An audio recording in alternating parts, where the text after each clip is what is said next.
देखते हैं, यानी कि इस लेक्चर में हमने क्या कुछ स्टडी करना है। पहला जो पॉइंट होगा वो इन्फिनिट पोटेंशियल वेल के लिए हैमिल्टोनियन लिखेंगे, उसके बाद श्रोडिंगर वेव इक्वेशन लिखेंगे और फिर श्रोडिंगर वेव इक्वेशन को सॉल्व करके एनर्जी और momentum for the infinite potential well find करेंगे और इसका वेव फंक्शन जनरेट करेंगे। वेव फंक्शन को नॉर्मलाइज करेंगे यूजिंग नॉर्मलाइजेशन कंडीशन और इसके लिए फिर जो डिफरेंट ऑब्जर्वेबल्स हैं उसकी एक्सपेक्टेशन वैल्यूज फाइंड करेंगे और ऑब्जर्वेबल्स की अनसर्टेनिटी फाइंड करेंगे। इन्फिनिट पोटेंशियल वेल का आगाज करते हैं इसके हैमिल्टोनियन से। उससे पहले देखते हैं कि इन्फिनिट पोटेंशियल वेल है क्या। A particle which moves freely inside two boundaries where an infinite force prevent it from escaping is in the infinite square well। यानी कि एक पार्टिकल होगा जो कि दो बाउंड्रीज के दरमियान ट्रैप हुआ होगा, वो यहाँ से नहीं निकल सकता है। जैसे कि आप इस डायग्राम में देख सकते हैं कि एक पार्टिकल ब्लू कलर से शो किया हुआ है जो कि बाउंड्री 0 और a के दरमियान फंसा हुआ है। अगर उसने इस बाउंड्री से फ्री होना है तो उसको इन्फिनिट फोर्स चाहिए होगी। तो ऐसे पार्टिकल को इन्फिनिट स्क्वायर वेल या इन्फिनिट पोटेंशियल वेल का नाम दिया जाएगा। अब इसके लिए अगर हैमिल्टोनियन की बात की जाए, हैमिल्टोनियन इक्वल होता है kinetic energy plus potential energy, so H is equal to T plus V। तो इन्फिनिट स्क्वायर वेल के लिए जो पोटेंशियल होगा वो कुछ यूं लिखा जाएगा कि V of x is equal to 0 for the boundary x greater than equal to 0 and less than equal to a। यानी कि अगर वो 0 और a बाउंड्री के बाहर होगा जो कि इस डायग्राम के अंदर पिंक कलर से शो किया हुआ है, तो उसके लिए जो यहाँ पर एक येलो कलर से शो किया हुआ है उसके लिए पोटेंशियल होगा 0। और इसके कंपैरिजन में अगर उसने इस बाउंड्री से बाहर जाना है यानी कि x ग्रेटर देन a या x लेस देन 0, इस बाउंड्री से बाहर का अगर देखा जाए डायग्राम में तो पिंक कलर से शो किया हुआ है। अगर उसने पिंक कलर के अंदर जाना है तो उसके लिए इन्फिनिट पोटेंशियल चाहिए होगा। अब इसके लिए अगर हैमिल्टोनियन कैलकुलेट करें तो दो यहाँ पर बाउंड्रीज बन रही हैं। एक बाउंड्री वो है जो 0 और a के दरमियान में और एक आउटसाइड दैट बाउंड्री है। अगर आउटसाइड दी वेल की बात की जाए तो पार्टिकल को आउटसाइड जाने के लिए इन्फिनिट फोर्स रिक्वायर होगी, इन्फिनिट पोटेंशियल रिक्वायर होगा, तो उसके आउटसाइड पार्टिकल हो ही नहीं सकता, तो उसकी प्रोबेबिलिटी जो है वो 0 होगी। The probability of finding the particle is 0 because particle requires infinite force to escape out of the boundaries। अब दूसरी अगर बाउंड्री की बात की जाए जो कि इनसाइड दी वेल है, तो इनसाइड दी वेल के लिए पोटेंशियल होगा 0। अगर ये पोटेंशियल 0 हम हैमिल्टोनियन में पुट कर दें तो kinetic energy T plus V, तो काइनेटिक एनर्जी को minus h cut square by 2m d square by dx square से रिप्लेस करेंगे और पोटेंशियल एनर्जी को 0 से रिप्लेस करेंगे तो Hamiltonian for the infinite square well बन जाएगा minus h cut square by 2m d square by dx square. जी, तो अब जो हमने लास्ट टाइम हैमिल्टोनियन फाइंड किया है उसको श्रोडिंगर वेव इक्वेशन में पुट करेंगे। अगर time independent Schrodinger wave equation देखी जाए, eigen value equation Schrodinger wave equation वो कुछ यूं होती है, H psi is equal to E psi. H यहाँ पर हैमिल्टोनियन ऑपरेटर है, साई वेव फंक्शन है, ई एनर्जी है जो कि eigen value of the Hamiltonian operator है और साई अगेन वेव फंक्शन है। तो यहाँ पर हैमिल्टोनियन ऑपरेटर की जो लास्ट टाइम वैल्यू हमने देखी है वो पुट कर देते हैं। अगर वो वैल्यू पुट की जाए so it becomes minus H cut square by 2m D square psi by D x square that is equal to E psi. या इसको दूसरे तरीके से यूं भी लिखा जा सकता है कि ई साई अगर लेफ्ट साइड पे ले आए that becomes d square psi by D x square plus 2m E और h cut square psi equals to 0। तो यहाँ पर इस इक्वेशन को सिंप्लीफाई करने के लिए के स्क्वायर एक कांस्टेंट लेट करते हैं जो कि इक्वल है 2m E by H cut square. तो अगर ये 2m E by H cut square के स्क्वायर के इक्वल सपोज कर लें तो उससे ये इक्वेशन सिंप्लीफाई होके बन जाती है D square psi by D x square plus के square psi is equal to 0। तो ऐसा करने से इक्वेशन की शेप भी नजर आ जाती है कि ये एक डिफरेंशियल इक्वेशन, इसको सॉल्व कैसे किया जा सकता है। अब चलते हैं वेव फंक्शन की तरफ। श्रोडिंगर वेव इक्वेशन जो इन्फिनिट स्क्वायर वेल के लिए हम बना चुके हैं उसी को सॉल्व करके वेव फंक्शन फाइंड करेंगे। तो वो जो इक्वेशन हम बना चुके हैं वो है D square psi by D x square plus के square psi is equal to 0। तो इसको एक और भी तरीके से लिखा जा सकता है, वो है कैपिटल डी की फॉर्म में। कैपिटल डी का मतलब यहाँ पे फर्स्ट ऑर्डर डेरिवेटिव है जो कि डी बाई डी एक्स के इक्वल है। तो ये इक्वेशन बन जाएगी डी स्क्वायर प्लस के square psi is equal to 0। तो डी यहाँ पर लिखा जा सकता है प्लस माइनस आयोटा के। इसको अगर फैक्टराइजेशन की जाए, जो ऊपर इक्वेशन लिखी हुई है डी स्क्वायर प्लस के स्क्वायर, इसके फैक्टर्स कुछ यूं बनते हैं D is equal two plus minus iota के। तो इस वेव फंक्शन का जो सोल्यूशन होगा, पॉसिबल सोल्यूशन, वो कुछ होगा psi of x is equal to a sine के x plus b cos k x. अब ये बाउंड्री वैल्यूज, बाउंड्री कंडीशंस को यूज करके कांस्टेंट ए और बी की वैल्यूज फाइंड की जाएंगी। अब बाउंड्री वैल्यूज अगर देखी जाए, बाउंड्री पे बात करें तो बाउंड्री पे पार्टिकल एग्जिस्ट नहीं कर सकता है।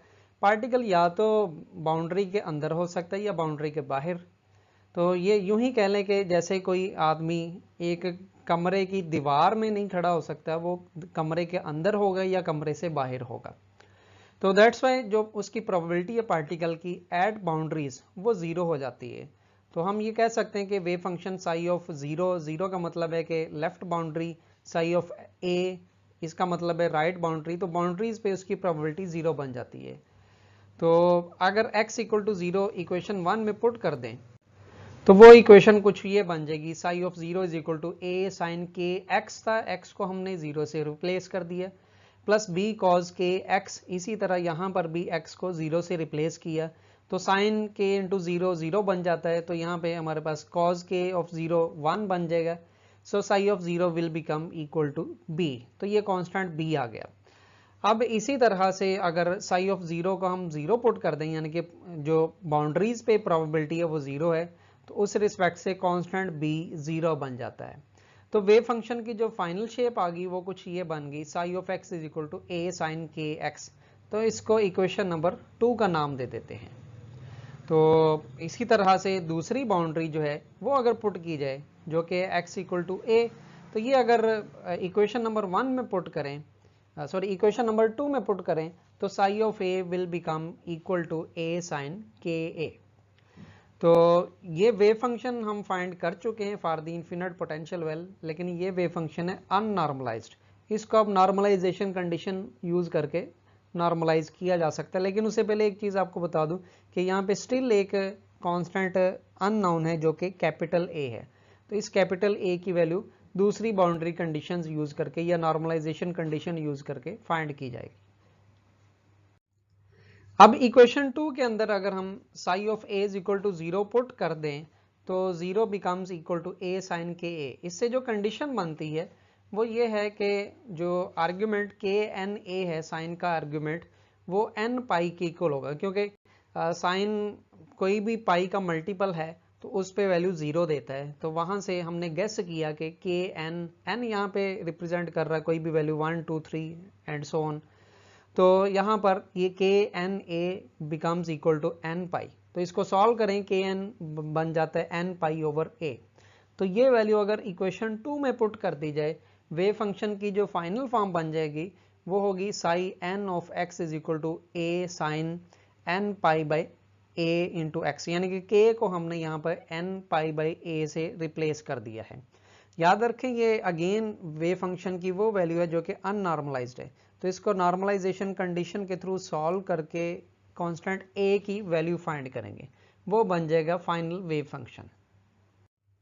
वेव फंक्शन को ड्रा भी किया जा सकता है अगर हम n की डिफरेंट वैल्यूज पुट कर दें। अगर पहले 3 वेव फंक्शन देखे जाएं, n की वैल्यू 1 पुट करके n की वैल्यू 2 और n की वैल्यू 3 पुट करें, तो ये वेव फंक्शंस बनते हैं psi 1 of x is equal to a sine pi by a x, similarly psi 2 of x is equal to a sine 2 pi by a into x, and psi 3 is equal to a sine 3 pi by a into x. इसको अगर draw किया जाए wave function को तो ये कुछ यूं बनता है, n इज इक्वल टू 1 के लिए सिंगल लूप बनेगा और n इज इक्वल टू 2 के लिए 2 लूप्स, जिसमें जो है एक लूप अबव दी मीन पोजीशन होगा और दूसरा बिलो दी मीन पोजीशन, और इसी तरह से n इक्वल टू 3 के लिए भी देखा जा सकता है। अब एनर्जी की अगर बात की जाए, एनर्जी अगर हम फाइंड करना चाहते हैं for a particle in the infinite potential well, तो उसके लिए वेव नंबर k को यूज करेंगे, जो कि अभी हमने फाइंड किया है, जो कि n पाई बाई a के इक्वल था। तो k का अगर स्क्वायर ले लिया जाए जो हमने श्रोडिंगर वेव इक्वेशन जब बनाई थी, डिफरेंशियल इक्वेशन, उस वक्त लेट किया था k is equal to 2k² is equal to 2me/h²। तो यहाँ पे हमने एक सबस्क्रिप्ट यूज कर लिया n, तो यहाँ पर kn² इक्वल बन जाता है 2men/h²। इस इक्वेशन को अगर रीअरेंज किया जाए तो इससे एनर्जी बन जाएगी h² kn² over 2m। So this is the energy of the infinite potential well.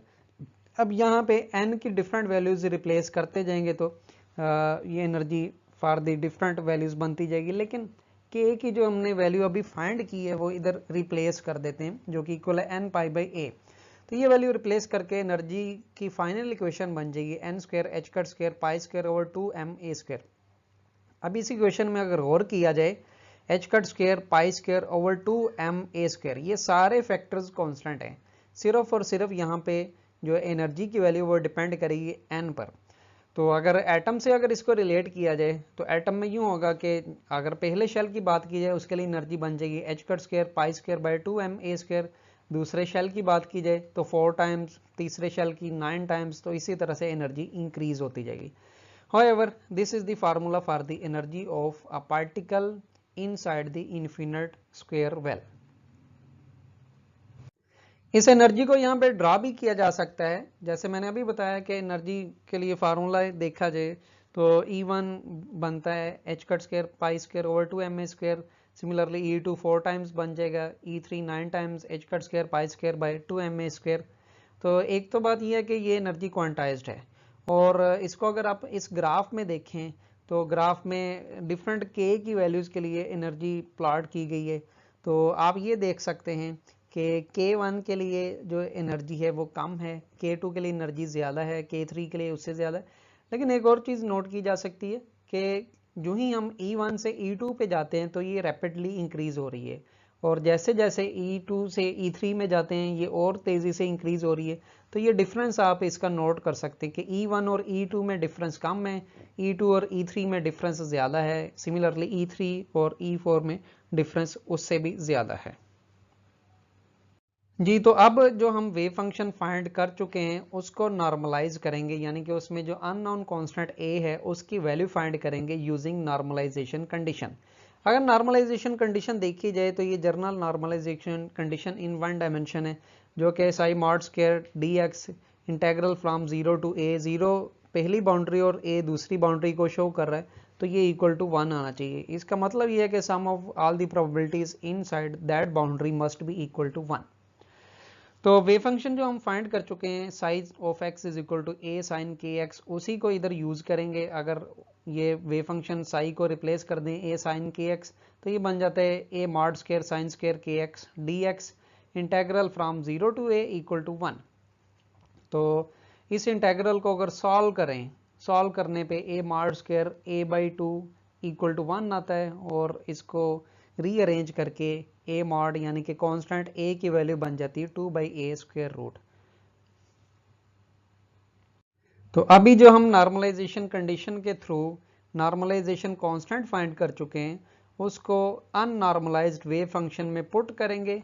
अननॉर्मलाइज्ड wave function कुछ ये था, psi n of x is equal to a sin n π/ax। तो यहाँ पे कैपिटल A की वैल्यू रिप्लेस कर देंगे जो कि है 2/a²रूट। तो वेव फंक्शन बन जाएगा psi n of x is equal to 2/a²रूट psi sin n π/a into X. So this जी, तो अब उस वेव फंक्शन को यूज करते हुए एक्सपेक्टेशन वैल्यूज फाइंड करेंगे। लेकिन एक्सपेक्टेशन वैल्यू है क्या, मैं इसको थोड़ा सा इंट्रोड्यूस करवा देता हूँ। The most probable value of a dynamical variable is called expectation value. Dynamical variables के अंदर हमारे पास पोजीशन आ सकती है, मोमेंटम आ सकता है, कोई भी ऐसा ऑब्जर्वेबल आ सकता है। तो नॉर्मलाइजेशन एक्सपेक्टेशन वैल्यू का जो जनरल फार्मूला है वो है a expectation is equal to integral psi star a psi dx। तो यहाँ पे जो अभी हम फाइंड कर चुके हैं वेव फंक्शन साई की वैल्यू, वो अगर रिप्लेस करें, पहले पोजीशन के लिए करते हैं, तो पोजीशन के लिए जब रिप्लेस की जाएगी वो वैल्यू ये कुछ ये बन जाएगी x expectation value is equal to 2/a² sine के x into x into 2/a² sine के x, यानी कि ये है psi x and psi star x and psi dx integral from 0 to a। तो इसको अगर सिंप्लीफाई किया जाए, ये सिंप्लीफाई होके बन जाएगा x expectation equal to integral 0 to a 2 by a x sine square के एक्स डी एक्स। तो 2 by a एक कांस्टेंट क्वांटिटी है जो कि इंटेग्रल से बाहर ली जा सकती है। तो यहाँ पे स्टैंडर्ड इंटेग्रल यूज करेंगे जो कि integral from 0 to a x sine square x d x equal होता है a स्क्वायर बाई 4। ये ऊपर वाली इक्वेशन में अगर रिप्लेस कर दें तो x एक्सपेक्टेशन वैल्यू बन जाएगी 2 by a into a square by 4, that becomes equal to a by 2. So this is the expectation value of the position. Similarly expectation value of the momentum भी find की जा सकती है। Again वही formula, journal formula use करेंगे जो कि था अगर कोई भी ऑपरेटर a है तो उसकी expectation value a expectation is equal to integral psi star and operator a into psi d x के इक्वल होता है। तो यहाँ पर भी हमने मोमेंटम के लिए क्या किया है कि इंटेग्रल लिया है और पहले इसके वेव फंक्शन का स्टार लिया है, उसकी वैल्यू पुट कर दी है, और फिर मोमेंटम ऑपरेटर की वैल्यू दूसरी ब्रैकेट में पुट की है, और फिर तीसरी ब्रैकेट में अगेन साई डी एक्स। तो इसको सिंप्लीफाई अगर किया जाए ये बन जाता है -2 by a iota h cut integral 0 to a sine के एक्स इंटू के कॉज के एक्स डी एक्स। तो फर्दर सिंप्लीफाई करने पे हमने यहाँ पे ये टेक्निक लगाई है कि 2 को इंटेग्रल के अंदर ले गए हैं और इंटेग्रल के अंदर ले जाके ये साइन 2 के एक्स के इक्वल बन गया है। अब यहाँ पे एक स्टैंडर्ड इंटेग्रल यूज किया जा सकता है जो कि है odd integral, that is integral 0 to a sine 2 के x d x that is equal to 0। तो ये अगर 0 रिप्लेस किया जाए तो मोमेंटम की जो एक्सपेक्टेशन वैल्यू है वो 0 बन जाएगी। So this is the expectation value of the momentum. इसी तरह से और बहुत सारे वेरिएबल्स की वैल्यूज फाइंड की जा सकती है, लेकिन कॉमनली पोजीशन और मोमेंटम की एक्सपेक्टेशन वैल्यू ही उसी से हमारा कंसर्न होता है। तो अब अनसर्टेनिटी की बात करते हैं। जैसे हमने expectation value of different operators find की, इसी तरह से डिफरेंट ऑपरेटर्स की अनसर्टेनिटी फाइंड करेंगे। पहले अनसर्टेनिटी इन पोजीशन की बात करते हैं। तो इसका जो जनरल फार्मूला है वो है delta x is equal to x square expectation minus x expectation square and square root. Let's say this is equation number 1। तो एक्स स्क्वायर की अगर एक्सपेक्टेशन वैल्यू फाइंड की जाए यूजिंग एक्सपेक्टेशन वैल्यू फार्मूला, तो ये है integral psi star x square Sai d x. इसको simplify करें तो ये बनता है मोस्ट राइट साइड बन जाएगी 2 by a integral 0 to a x square sine square के एक्स डी एक्स। तो अगेन यहाँ पे एक स्टैंडर्ड इंटेग्रल ये बन चुका है। अगर स्टैंडर्ड इंटेग्रल यूज किया जाए जो इक्वल होता है a cube by 6 minus a by 4 n square pi square, तो ये वैल्यू पुट करके एक्स स्क्वायर एक्सपेक्टेशन इक्वल आ जाती है a square into 1/3 minus 1/2 n square pi square. तो अब एक्स स्क्वायर के बाद हम x की एक्सपेक्टेशन वैल्यू ऑलरेडी फाइंड कर चुके हैं, तो ये वैल्यू इक्वेशन नंबर 1 में पुट कर देंगे। इक्वेशन नंबर 1 में पुट करने पे डेल्टा एक्स इक्वल आ जाता है a square into 1/3 minus 1/2 n square pi square minus a square by 4 and square root. इसको अगर सिंप्लीफाई किया जाए तो डेल्टा एक्स जो कि पोजीशन की एक्सपेक्टेशन वैल्यू है for the infinite square well, वो बन जाता है N square pi square minus 6/12 N square pi square into A square root. तो अनसर्टेनिटी इन मोमेंटम भी फाइंड की जा सकती है। तो मोमेंटम के लिए अनसर्टेनिटी का जो जनरल फार्मूला है वो है delta P is equal to p square expectation minus p expectation square square root. Let's say equation number 2। तो यहाँ पे पी स्क्वायर की एक्सपेक्टेशन वैल्यू फाइंड करना होगी, तो वो अगर फाइंड की जाए ये बनती है 2h कट स्क्वायर के square by A integral 0 to a sign square के एक्स डी एक्स। तो यहाँ पे अगेन स्टैंडर्ड इंटेग्रल यूज किया जाएगा जो a/2 वैल्यू देता है, ये पुट कर दी जाए वैल्यू, तो पी स्क्वायर की एक्सपेक्टेशन वैल्यू बन जाती है h cut square and k square. तो ये तमाम वैल्यूज इक्वेशन नंबर 2 में पुट करके मोमेंटम की अनसर्टेनिटी फाइंड की जाएगी। इक्वेशन नंबर 2 में वैल्यूज पुट करने पे delta p becomes equal to h cut square k square minus 0 square square root, that becomes equal to h cut k। So therefore uncertainty in position ultimately is delta x is equal to n square pi square minus 6 over 12 n square pi square square root into a। अब according to Heisenberg uncertainty principle, अगर इन दोनों uncertainties को multiply किया जाए तो ये बनता है delta X delta P is equal to H cut के into N square pi square minus 6/12 N square pi square square root into A. तो अगर हम स्पेसिफाई कर दें कि n इक्वल टू 1 है, उस सूरत में delta X into delta P becomes equal to almost 0.568 H cut. Therefore जो delta X into delta P है वो ग्रेटर देन और इक्वल टू होगा एच कट बाई 2। अगर n इक्वल टू 1 है उस सूरत में ये almost equal to H cut by 2 है, और अगर n की वैल्यू ग्रेटर देन 1 है तो उस सूरत में आप यहाँ पे देख सकते हैं कि जो स्क्वायर रूट में डिनोमिनेटर है उसकी वैल्यू ज़्यादा हो जाएगी, तो अल्टीमेटली जो है इसकी